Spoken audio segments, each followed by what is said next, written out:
పూర్ణిమ prints ఆషాఢం sale flat 30-60% discount ప్రతి 5,000 రూపాయల కొనుగోలుపై ఒక చీర ఉచితం.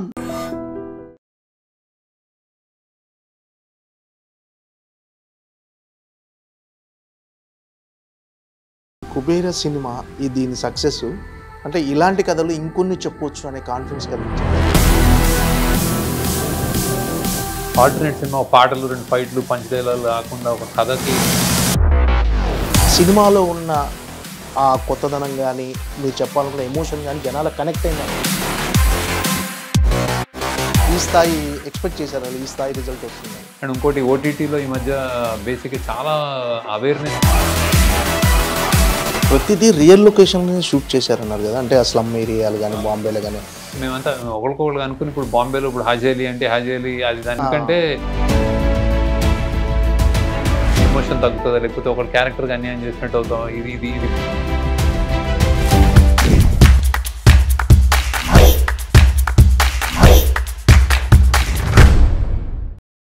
సార్ నమస్తే సార్. నమస్తే, కంగ్రాట్స్ సార్.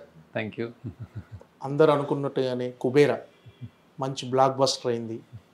ఇప్పుడు ఏం సార్ అంత రిలాక్స్గా ఉన్నారా? అంటే ఇన్ని రోజులు హరిబరి, పోస్ట్ ప్రొడక్షన్, నిద్రలేని రాత్రులు ఇవన్నీ అంటే గడిపారు కదా, ఇప్పుడు రిలాక్స్ అయినట్టేనా? కొంచెం మైండ్ అయితే కొంచెం రిలాక్స్ అవుతుంది, మెల్లగా ఇప్పుడిప్పుడే సింక్ ఇన్ అవుతుంది. సో ఒకేసారి పెద్ద ఎంత పనులు ఫుల్ హడావిడిలో ఒకసారి సడన్గా ఒక సైలెన్స్ ఉంటుంది. సైలెన్స్లో అది సినిమా బాగా ఆడుతుంది కాబట్టి I'm really happy. So relief వస్తుంది ఫస్ట్, అంటే అంత. సో అలాంటి ఫేజ్లో ఉన్నాను. సో అండ్ ఆల్సో ఇది నాకు కూడా చాలా పెద్ద క్యాన్వాస్, పెద్ద స్టార్స్, పెద్ద సినిమా, పెద్ద బడ్జెట్ అన్నీ ఎక్కువ అంటే పాన్ ఇండియా ఇవన్నీ చేశాం కదా. సో కొన్ని లర్నింగ్స్ ఉంటాయి అన్నీ. సో రిలీవ్డ్గా ఉంది ఫస్ట్. సో అవి వెళ్ళిందని. ఓకే, మొక్కులు కూడా చెల్లించినట్టున్నారు తిరుపతికి వెళ్ళి వచ్చేసి. నేను అక్కడ షూట్ చేసినప్పుడు అనుకున్నాను వెళ్దానని. సో అయితే మళ్ళీ వద్దామని అనుకున్నాను తిరుపతికి. నేను హిట్లు బాగా వస్తుంది గురించి అడగను. జనరల్ నేను బాగా జరిగిపోతే అంతా వస్తాను మళ్ళీ తప్పకుండా. ఆ సినిమాలో మిశ్రా గారు అనుకున్నట్టుగా మీరు అనుకున్నారు కిరీటం. ఏంటి సార్ అది ఒక అంటే ప్రజెంట్ కొంతమంది మీద ఏమైనా సెటైర్ అనుకోవచ్చా దాన్ని? అంటే కొంతమంది ధనవంతులు చాలామంది చేసేవన్నీ చేస్తూనే దేవుడి అంటే ఇంకా అది ఇంకా అంటే సెటైర్ ఏం కాదు, అందరికి తెలిసిన విషయం. వేస్తే అంటే విలన్లు ఇప్పుడు మన పాత విలన్లు కూడా మన పాత సినిమాల నుంచి అలానే ఉంటారు, వాళ్ళు భక్తులు ఉంటారు, ఇలా ఎక్స్ప్రెస్ చేయలేరు.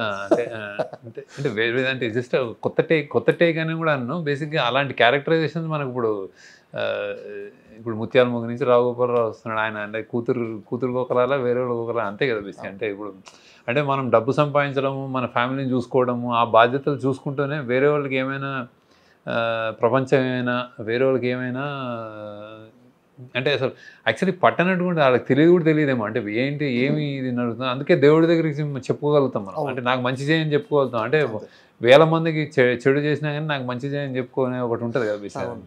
ఇంకా అది యాక్చువల్లీ ప్రతి మనిషిలో ఉంటుంది అనుకోండి. ఒకరికి అతను కొంచెం ఎక్కువ ఉంటుంది. అంటే మనం డైరెక్ట్గా అతను ఇంతమంది చనిపోయినా ఓకే అనుకున్నాడు అంటే అది కూడా కొడుకు మీద ప్రేమ అతను. అంటే ఈ స్థాయి అప్లాజ్ కానీ, ఈ స్థాయి స్పందన కానీ, అంటే ఇంత అప్లాజ్ రావటం మీరు ముందు ఎక్స్పెక్ట్ చేశారా, లేకపోతే లేదు ఒక మంచి సినిమాగా ఉంటుంది అనుకున్నారా? ఈ స్థాయి ఎక్స్పెక్ట్ చేశారా ఈ స్థాయి రిజల్ట్ వస్తుందని? అంటే ఓవరాల్గా ఒకటే టాక్. అదే అంటే ఈ స్థాయి నేను ఏ సినిమాకి ఈ స్థాయి అని ఎప్పుడు అనుకోనండి. బేసిక్గా జనరల్గా కొన్ని అంటే బాగా అంటే మంచి సినిమా తీస్తున్నాము, కొత్తగా తీస్తున్నాము, అందరికి నచ్చుతుంది, స్పెషల్గా ఉంటుంది. అండ్ ఇంకోటి ఓటీటీలో ఈ మధ్య బేసిక్గా చాలా అవేర్నెస్ పెరిగిందేమో అని ఎక్కడో నాకు ఒక కాన్ఫిడెన్స్ అదొకటి ఉంది. బేసిక్ అంటే ఎక్కడో మనం ఫిల్మ్ మేకర్స్గా మనం వెనకబడతామని ఆడియన్స్ కొంచెం ముందుంటారు ఎక్కువ. సో ఆ నమ్మకం ఉంది. అంటే ఈ మధ్య బాగా చూస్తున్నారు. అండ్ ఎనీథింగ్ ఒక్క రిపీట్ కానీ ఒక్క రొటీన్ ఉంటే ఒక్క షో కాదు, హాఫ్ షో కూడా పడట్లేదు, ఇంటర్వ్యూ నుంచే అంతే ఇంకా అసలు వెళ్ళిపోతున్నారు. సో ఇలాంటివన్నీ ఏమనిపించిందంటే దే ఆర్ ప్రాబబ్లీ వెయిటింగ్. ఎక్కడో ఆడియన్స్ అందరూ వేరే చూసేసి ఓటీటీలో వాళ్ళ మనసు కానీ మైండ్ కానీ వాళ్ళ టేస్ట్ కానీ వెళ్ళిపోయినాయి ముందుకి, మనం ఎక్కడైనా వెనకబడుతున్నాము అన్నది ఒక కాన్ఫిడెన్స్ ఉండేది. సో ఇది కొత్త టేక్, కొత్తగా చెప్తున్నాము, అన్నీ కొత్తగా ఉన్నాయి, నా నుంచి కొత్తగా. అండ్ ఆల్సో కథగా ఇది ఒక పెద్ద క్యాన్వాస్ సినిమా, ఇవన్నీ కాన్ఫిడెన్స్ నాకు. ఇవన్నిటి వలన చాలా అందరూ బాగా ఆదరిస్తారు అనుకున్నాను. కానీ ఈ రేంజ్ అనేది నేను ఎప్పుడు అంటే ఎంత రేంజ్ అనేది మనం ఎప్పుడు చెప్పలేము యాక్చువల్. అంటే అది సమ్టైమ్స్ డిపెండ్స్ ఆన్ సీజన్లు, వేరే సినిమాలు, టైము, ఎగ్జాము, ఇవన్నీ ఏవో అన్నీ ఉంటాయి. సో ఒక కరెక్ట్గా రిసీవ్ చేసుకోవడం. సో దాని మీద తప్ప నాకైతే కాన్ఫిడెన్స్ ఉంది. అంటే మీరు అన్నట్టుగా ఓటీటీ ప్లాట్ఫామ్ వచ్చిన తర్వాత జనాల్లో అంటే వరల్డ్ లెవెల్లో అన్ని సినిమాలు చూస్తున్నారు, భాషా పరిమితులు అంతా లేవు సార్. ఏ లాంగ్వేజ్ సినిమా అయినా చూస్తున్నారు, సబ్ టైటిల్స్ అర్థం చేసుకుంటున్నారు. సో వాళ్ళ మైండ్ సెట్ కూడా మారిపోయింది. రియలిస్టిక్ అప్రోచ్ సినిమాలు, ఒక హ్యూమన్ ఎమోషన్ సినిమాలు డెఫినెట్గా ఇష్టపడుతున్నారు. సో అది ఎంతవరకు అడ్వాంటేజ్ అయింది సార్ ఈ సినిమాకి? ఐ థింక్ బాగా అడ్వాంటేజ్ అయినట్టుంది. అంటే అంటే ఒక మల్టీప్లెక్స్ ఆడియన్స్ అనుకోవడానికి ఇది 3 గంటల సినిమా. అది చూస్తూ కూడా వాళ్ళు ఒక రియాక్షన్ కరెక్ట్ టైంకి కరెక్ట్గా అనుకునే అదేంటి ఒక రియాక్షన్స్ ఉంటాయి, ఆడిటోరియం రియాక్షన్స్, పంచ్ అనొచ్చు, ఒక రియాక్షన్స్ అనొచ్చు, అప్లాజ్ అనొచ్చు, అదే గూస్ బంప్ మూమెంట్స్ అనొచ్చు, అవన్నీ అలా కరెక్ట్ మేము అనుకున్నట్టు జరిగినాయి. అది ఓటీటీ అనేది ఒక చిన్న అంటే ఒక మాధ్యమం. కానీ టైమ్స్ అంటే అల్టాల్ ఇంకా బిగ్గర్ దీంట్లో అంటే టైమ్స్ మారుతున్నాయి. ఓకే, అంటే not just OTT, internet, what ever awareness కుర్రోళ్ళు. అంటే ఒకప్పుడు ఐక్యూ లెవెల్స్ కానీ ఒక 10th కుర్రోడికి ఇప్పుడు 5th కుర్రోడికి ఐక్యూ లెవెల్స్ సేమ్. అంటే in terms of digital intelligence కానీ వాడు చేసే విధానం కానీ అవన్నీ మారుతున్నాయి కదా. ప్రాబ్లీ సినిమా కూడా మారాలి, ఎప్పటికప్పుడు మారుతూ ఉంటాయి, అది వస్తూ ఉంటాయి ఒక్కొక్కటి అక్కడ ఆ టైమ్స్లో వచ్చి కొడుతుంది సినిమాలు. సో అన్నీ మార్పు ఐ థింక్ కోరుకుంటున్నారు. మార్పు జనరల్గా ఆడియన్స్ టేస్ట్ కూడా చాలా మారిపోయినాయని అయితే అనుకుంటున్నాను యాక్చువల్లీ. సో దానికి అనుగుణంగానే వచ్చిందేమో సినిమా. అంటే యాజ్ డైరెక్టర్గా మీరు కెరీర్ స్టార్ట్ చేసి 25 years అయింది, కంప్లీట్ అయింది సార్. Silver Jubilee year. అంటే 25th సినిమా అంటే 25th ఇయర్లో కుబేరా రావటం, ఇది ఇంత మంచి సక్సెస్ అవ్వటం, పర్సనల్గా యాజ్ ఏ డైరెక్టర్గా మీకు ఎంతవరకు సంతృప్తినిచ్చింది సార్? చాలా అంటే ఒక మైల్ రాయి 25 సంవత్సరాలు అనేది. నేను యాక్చువల్లీ 25 సంవత్సరాలు అనుకోలేదు. స్టార్ట్ చేసినప్పుడు వెళ్ళిపోతా ఉంటే మధ్యలో ఇప్పుడు ఒక 3 months 4 months బ్యాకే అరే 25th ఇయర్ ఇది వస్తుంది అనగానే సడన్గా ఒక ప్రెషర్ కూడా అనిపించింది నాకు. అంటే ఇది ఏదైనా అంటే 25th దాన్ని మరీ ఎక్కువ 25 అనుకుంటే ఏం చేస్తున్నాం అని. ఎందుకంటే నేను మామూలుగా ఒక సినిమా తర్వాత సినిమా రాయడం తర్వాత ఇది అనగానే అరే ఇది ఏంటి అని ఒకసారి ఆలోచించాను. Then I thought this is more than apt. అంటే దీనికి సామాజిక స్పృహ నేపథ్యం అని కొట్టినట్టు కాకుండా ఇప్పుడు లీడర్లో అవుట్ అండ్ అవుట్ నేను చెప్పగలను, ఇది విజువల్ థింకింగ్, ప్రజలందరికీ ఇలాంటిది కావాలని ఒక లీడర్ని ఎందుకుని ఇలా అవుతారు. ఇందులో ఒక సామాజిక స్పృహ కంటెంట్ కానీ ఒక అవేర్నెస్, ఇప్పుడు నేను చెప్పాలనుకున్న విషయాలు ఒక రిచ్ పవర్ డివైడ్ కానీ, క్లాస్ డిఫరెన్స్ కానీ, ఒక అండర్ డాగ్, ఒక మార్జినలైజ్డ్ వ్యక్తి, వీకర్ వ్యక్తి స్టోరీ కానీ, ఇట్లాంటివన్నీ ఇవన్నీ గొప్ప విషయాలు. అంటే కానీ ఇది అంతర్లీనంగా నడుస్తున్నాయి సినిమా. ఇది చెప్పాలి అంటే ఏం చెప్తాము అనేది ఇందులో ఉండదు బేసిక్గా. సో బతుకు కోసం గొప్పోడు బతుకు, పేదోడు బతుకి తేడా లేదా, అంటే ఒక లైఫ్లో అంటే ఒక కంటెంట్మెంట్తో ఉండొచ్చా, ఏదైనా సరే నువ్వు నీ జీవితం పట్ల ఒక ప్రేమతో ఉండాలన్న అంటే చాలా ఉన్నాయి బేసిక్ ఇందులో. సో ఒకటని కాదు. సో ఇలాంటి and also on the face of it class difference, ఇంత పెద్ద అత్యంత ధనవంతులు ఉన్న డివైడ్ ఉంది కదా, ఆ డివైడ్ చూపించడం, ఒక 2 ప్రపంచాలు చూపించడం, ఇట్లాంటివన్నీ కుదిరినందుకు నేను యాక్చువల్లీ ఇది మంచి నా 25th ఇయర్లో చాలా కరెక్ట్ సినిమా అనిపించింది యాక్చువల్లీ. అండ్ ఇంత స్కేల్ సినిమా కూడా. అంటే ఇది ఎక్కడో ఇది అంటే నేను అసలు నాకు తెలియదు కానీ యాక్చువల్లీ జర్నలిస్ట్ కానీ వీళ్ళు కానీ అదే అసలు రీడిఫైన్ చేసుకున్నాడు తను ఇంకేదో పెద్ద. అంటే నేను అప్పుడు నాకు అంటే అందరూ ఏమనుకుంటారు, నేను ఇలా చేయలేని అనుకుంటారని నాకు అనుమానం వచ్చింది. నేను మామూలుగా తీశాను బేసిక్గా. అంటే ఇదేదో కొత్తగా ఉంది, వేరే స్కేల్లో ఉంది, వేరే చూపించాడు ఏదో అని అవన్నీ నేను ఎక్స్పెక్ట్ చేయలేదు. మామూలుగా కథ రాసి తీసాం అంతే. సో బట్ 25th ఇయర్కి యాప్టే అనుకున్నాను. అంటే 25 సంవత్సరాలు మీరు తీసింది 10 సినిమాలే. సాధారణంగా దర్శకులు ఎలా ఉంటారంటే మామూలుగా కమర్షియల్గా ఆలోచించి వచ్చిన సక్సెస్ని క్యాష్ చేసుకోవాలనుకుంటారు. మీరు మాత్రం చాలా స్లోగా మీకు నచ్చిన సినిమాలు, మీరు ఏం చెప్పాలనుకుంటారు అవి సినిమాలు చేస్తూ వెళ్ళిపోతున్నారు. అంటే మీరు ఈ 10 సినిమాలు అంటే 10 సినిమాలు తీయటమే అంటే మీరు సంతృప్తిగా ఉన్నారు సార్? అంటే మీరు చేసిన ఈ సినిమాలతో అబ్సల్యూట్లీ సంతృప్తి ఉన్నాను. అంటే అది నన్ను చాలా ప్రౌడ్గా కూడా ఉన్నాను. అండ్ 25th ఇయర్లో నేను యాక్చువల్లీ ఒకటి ఆలోచించి నేను తీసిన సినిమాలు నాకు యాక్చువల్లీ నేను డైరెక్టర్గా ఏ సినిమా అయినా అతని వాయిస్ అనుకుంటాను, అంటే ఏదో ఒకటి అతను అనుకుని చెప్తున్నాడనే నమ్మకంతో ఉన్నాను. నేను అలానే చెప్పాను, నాకు గొంతు గట్టిగానే అనిపించింది అండ్ కరెక్ట్గా అనిపించింది. సో ఎక్కడ కాంప్రమైజ్ కాకుండా నేను అనుకున్న కథని అనుకున్న విధంగా ఈ 10 సినిమాలు చెప్పగలిగాను, ఇంక్లూడింగ్ దిస్. సో అందుకు I'm very proud, very happy. అంటే ఇంకా నేను ఇందులో 10 కాకుండా 5 చేసినా నేను ఇదే కంటెంట్ తోటి ఇట్లా ఉంటే నేను హ్యాపీగానే ఉన్నాను. నేను నెంబర్స్ ఏం కౌంట్ కావు, నాకు నెంబర్స్ కానీ మనీ కానీ కౌంట్ చేసుకోను కూడా యాక్చువల్లీ నేను. So I'm happy about it. And నాకు ఒకటి ఓవర్వెల్మింగ్గా 25th ఇయర్ నాకు ఒకటి అనిపించింది ఏంటంటే, అంటే నిజంగానే నాకు మామూలుగా అనిపించలే, నాకు నేను చాలా అంటే ఒక థ్యాంక్ఫుల్నెస్ కూడా అనిపించింది నాకు. అంటే నాకు చాలా కృతజ్ఞత భావం కూడా అనిపించింది. అంటే ఎందుకంటే ఈ స్థాయి ఇచ్చారు నాకు యాక్చువల్. అంటే అది సామాన్యంగా రాదు, అందరికీ ఇవ్వలేదు, ఒక స్పెషల్ పొజిషన్ ఇచ్చారు. ఆ స్పెషల్ పొజిషన్లో కష్టాలు కూడా ఉన్నాయి. అరే నువ్వు కొంచెం స్లిప్ అయినా, నువ్వు కొంచెం తేడా చేసినా, నువ్వు కొంచెం వేరేగా సినిమా తీసినా అసలు ఒక షో కూడా చూడరు. నాకు అదొక నిలబెట్టారు, నువ్వు నమ్మకంతో ఉన్నారు. సో ఆ నమ్మకం నాకు ఇచ్చారు అండ్ దెన్ నన్ను ఆదరిస్తున్నారు. సో బేసిక్గా అది they call it a brand, నమ్మకం, వాట్ ఎవర్. కానీ ఫ్యామిలీస్ తోటి పాటు వచ్చి నేను చూడొచ్చు, మీ సినిమాలు చూడాలి, చూస్తామన్న ఒక స్థాయి తెలుగు ప్రేక్షకులు నాకు ఇచ్చినందుకు ఐ థింక్ 25 years నేను ఐ థింక్ అది నాకు చాలా అంటే నేను తీసుకోవడం కాదు, నేను తీయడం కాదు, వాళ్ళు ఇవ్వడంలో కూడా చాలా ఇది ఉందనిపించింది నాకు. So I'm very happy about that also. So sir మీరు ఫస్ట్ అంటే డాలర్ డ్రీమ్స్ కానీ మన ఆనంద్ సినిమా కానీ మీ సొంత బ్యానర్లోనే మీరే ప్రొడ్యూసర్, మీరే డైరెక్టర్, అంటే ఒక రకంగా చూస్తే దాని తర్వాత మీరు మిగతా బ్యానర్లతో కొలాబరేషన్ అయ్యి మీరు ట్రావెల్ చేశారు. బట్ ఏంటంటే ఒక సెల్ఫ్ మేడ్ డైరెక్టర్ అని అంటాను నేను, దానితో మీరు ఏకీభవిస్తారు. అంటే మిమ్మల్ని మీరు నిలబెట్టుకున్నారు. ఫస్ట్ 2 సినిమాలు ఏంటంటే మీరే ప్రొడ్యూస్ చేసుకున్నారు, మీ సేవింగ్స్తో మీరే డైరెక్టర్, మిమ్మల్ని మీరు నిలబెట్టుకున్నారు. ఇప్పుడు మాత్రం కొలాబరేట్ చేస్తూ వేరే వాళ్ళ కొలాబరేషన్తో వెళ్ళిపోతున్నారు. ఈ సెల్ఫ్ మేడ్ డైరెక్టర్ అంటే మిమ్మల్ని మీరు ఒప్పుకుంటారా? అందరు డైరెక్టర్ సెల్ఫ్ మేడ్ అండి. నా విషయంలో మీరు అంటున్నది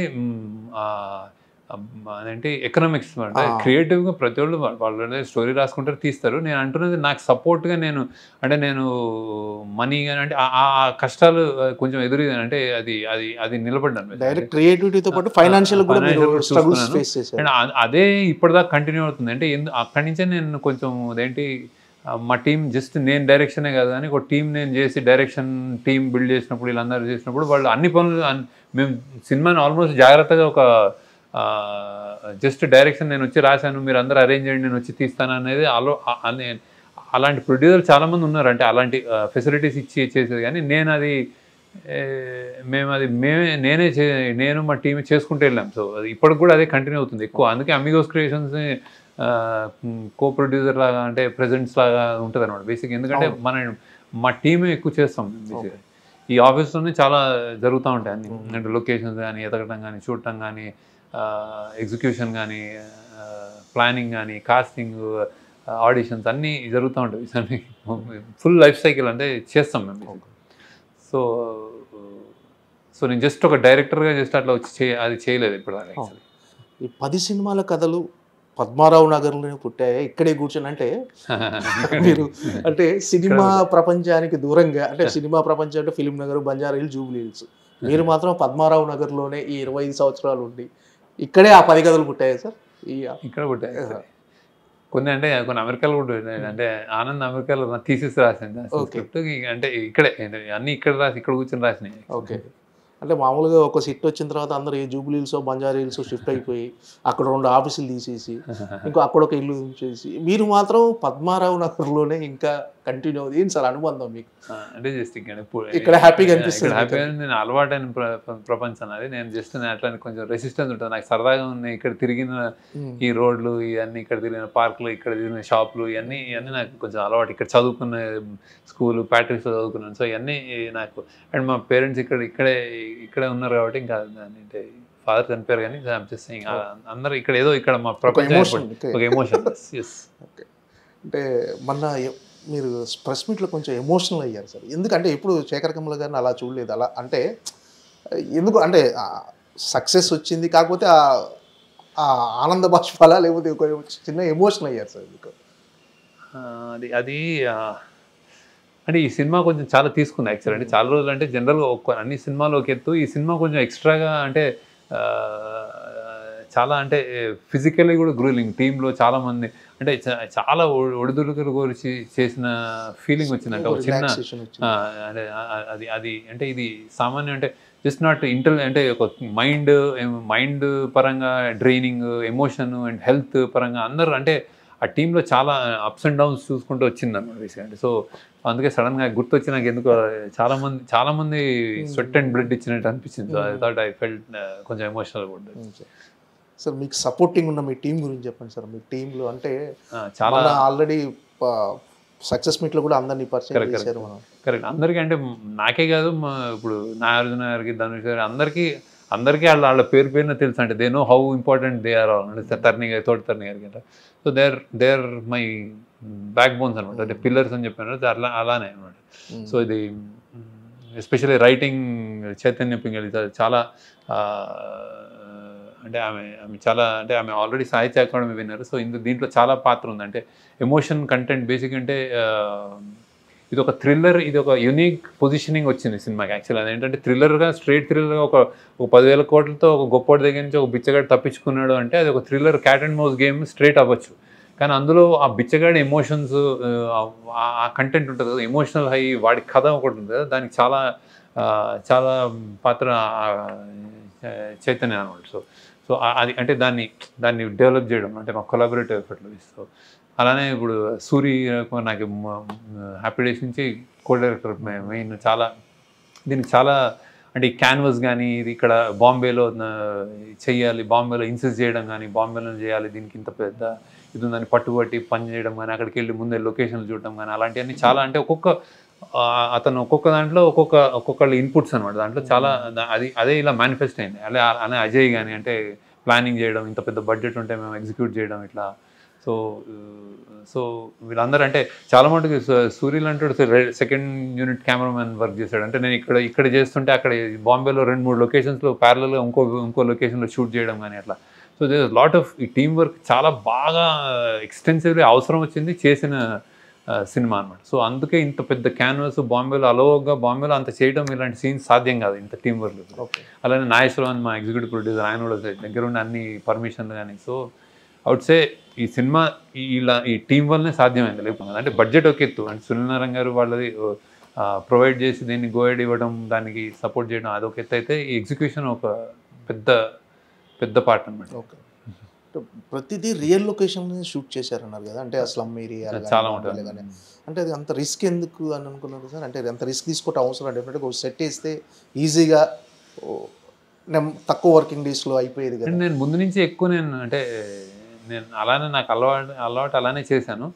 సో ఇలానే అంటే మైండ్ అలా అంటే బేసిక్గా అదే మేమంతా ఒకరికొకరు అనుకుని ఇప్పుడు బాంబేలో ఇప్పుడు హాజేలి అంటే హాజేలి అది దాన్ని క్రియేట్ చేయలేము. అది అంత క్రౌడ్తో ఆ సన్న స్ట్రిప్లో వెళ్తూ ఉంటాడు. సో ఇతను అంటే బిచ్చగాడు ఇంకా ఎక్కడెక్కడ తిరుగుతాడు. మనం బిచ్చగాడితో ఇప్పుడు ఇందులో విలన్లు అన్నట్టు వీడు ఎక్కడ ఉంటాడు, బిచ్చగాడు ఎక్కడ ఉంటాడంటే వాడు ఏనుగులు అంటాడు, వాడికి గుర్తున్నాయి, వాడు ఏదైనా గుర్తుంచుకుంటాడు. అలానే వాడు ఎక్కడ ఉంటాడంటే వాడికి స్ట్రెంగ్త్ ఏంటంటే వాడు ఆకలి తట్టుకోగలుగుతాడు. వాడు శనివారం అయితే గుడి దగ్గర అడుక్కుంటాడు, ఆ గుడిలోని మ్యూజిక్, గుడిలోని పాటలు చెప్పి అదే దేవుడు అదే నాకు అనుకుంటాడు. ఫ్రైడే మస్జిద్, సండే చర్చ్, ఇక్కడెక్కడ ఉంటాడు. సో ఒక్కొక్క చోట ఉన్నప్పుడు ఆ చోట్లకి అండ్ చెత్తగుప్పలో ఉంటాడు. అది అదేంటి మన రైల్వే స్టేషన్లో, బస్ స్టాప్లు, ఇవన్నీ వాడు తిరిగే ప్రదేశాలు ఉంటాయి, సులభ కాంప్లెక్స్ ఇవన్నీ. సో ఇవన్నీ ఒకటని వేయలేము కదా. సో వాడి ట్రావెల్ జర్నీ ఆడు పారిపోతుంటే ఇంకా బాంబేలో ఎగ్జాస్టివ్ చూపించాల్సి వచ్చింది. సో అది అందుకు రియల్గా వెళ్ళామన్నాడు. అందుకే ఇది తేడా. అంటే ఈ సినిమా ఈ క్యాన్వాస్ మూలనే ఒక విజయం సాధించాలనుకుంటున్నాను. ఇంత విజయం అంటే కాకతాళీయమో లేకపోతే అదృష్టమో కానీ, మీరు ఈ స్టోరీలో చెప్పిన ఒక మెయిన్ థీమ్ ఏదైతే ఉందో ఆ థీమ్కు ప్రజెంట్ ఇన్సిడెంట్ ఒకటి కలిసింది సార్. అంటే చమురు నిక్షేపాలు అరేబియా మహాసముద్రంలో ఉండటము, వాటి చుట్టూ అల్లుకున్న కథ. ఇప్పుడు రీసెంట్గా కూడా ఇండియాలో అలాంటి ఒక చమురు నిక్షేపాలు దొరకటం, వాటి గురించి ఒకవేళ అది నిజంగా వర్కౌట్ అవుతే ఇండియా చమురు దిగుమతి చేసుకోవాల్సిన అవసరం లేదు, భారతదేశ ఆర్థిక వ్యవస్థ చాలా పటిష్టంగా ఉండబోతుంది, మారిపోతుంది అన్నారు. అంటే అది మీరు ముందు ఊహించారా ఇలా కథ కథ అంటే అది ఇది పెద్ద ఊహించాను అనుకోను. బేసిక్ ఏముందంటే అంటే ఇండియాలో ఉన్న రీసోర్సెస్ ఏంటంటే మీరు కథ ఇండియా అంటే సడన్ గా దొరికితే ఇప్పుడు నల్లమల్లో యూరేనియం అని పడ్డారు కదా. అంటే సంథింగ్ ఏదో అంటే ఇది ఆన్ గోయింగ్. అంటే ఇప్పుడు మెల్లమెల్లగా మనుషులు పెరుగుతున్న కొద్దీ నేచర్ని మనం విధ్వంసం చేస్తాం బేసిక్. అంటే అది మంచిగో చెడుకో బేసిక్